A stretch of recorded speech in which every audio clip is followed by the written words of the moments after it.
And unless we take personal accountability to teach and learn human skills, they will disappear. Sure, you can have an AI friend trained, like the best psychologist to affirm you, the best listening skills that exist, but my ability to know what to do when my friend is struggling, my ability to function in the world, or my ability to cope with stress. These very, very human skills are suffering. So what are the other skills we need to equip ourselves with based on the way that the world is heading? Two things. One is... This has always blown my mind a little bit. 53% of you that listen to this show regularly haven't yet subscribed to this show. So could I ask you for a favor before we start? If you like the show and you like what we do here and you want to support us, the free, simple way that you can do just that is by hitting the subscribe button. And my commitment to you is if you do that, then I'll do everything in my power, me and my team, to make sure that this show is better for you every single week. We'll listen to your feedback, we'll find the guests that you want me to speak to, and we'll continue to do what we do. Thank you so much. Simon.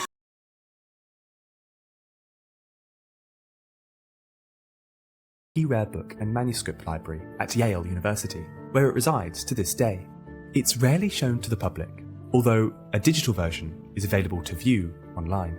If you're lucky enough to see the Voynich manuscript in person, you'll notice that it's actually rather small and a little bit worse for wear. But don't judge a book by its cover. Inside, it's full of weird illustrations, from alien plants to cryptic star charts, and bathing women in a variety of strange poses.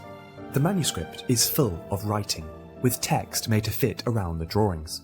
The problem is, no one can actually read it. Old manuscripts are hard to read at the best of times, but the Voynich manuscript is written in a mystery language, complete with an unknown alphabet. The writing is undoubtedly the most talked about aspect of this book, and has kept codebreakers puzzled for centuries. It's believed that the Voynich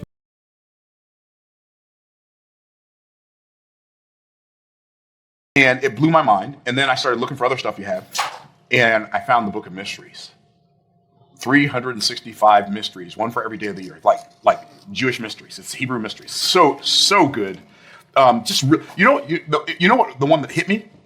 It helped me understand why the Hebrew day starts at night. Remember that? You remember that secret? And I read that and I thought, that is so good.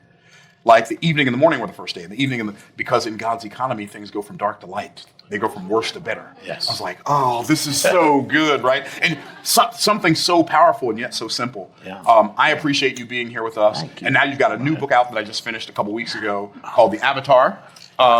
This book right here is, when people ask me why I like your book so much, what I tell them is because it's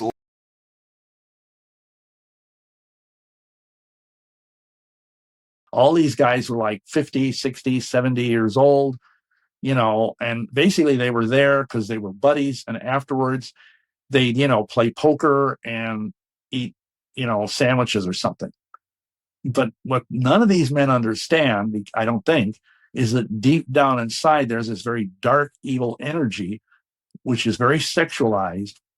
We document in the book how many men that have come to us over the years for deliverance, they were in Masonry and they began to be drawn into wickedness, into perversion, and even into pedophilia. And it's dark, dangerous stuff because it opens up unholy desires within the men. And then, because of the way the spiritual world works, that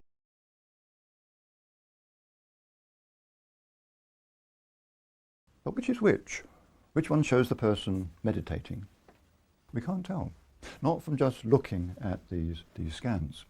Not until a subject tells us that that is what they're doing. They're meditating. Okay, once they've done that, when we come across the same sort of brain pattern in someone else, say, it's a good bet that it will be accompanied by the same sort of mental experience again. But without a subject volunteering the information about the mental experience in the first place, we get nowhere. In fact, why are there conscious mental experiences at all? We don't even know which things are conscious. I'm conscious. I know that from direct experience. You? Well, you have a brain like mine and you talk about having mental experiences, so okay, I'll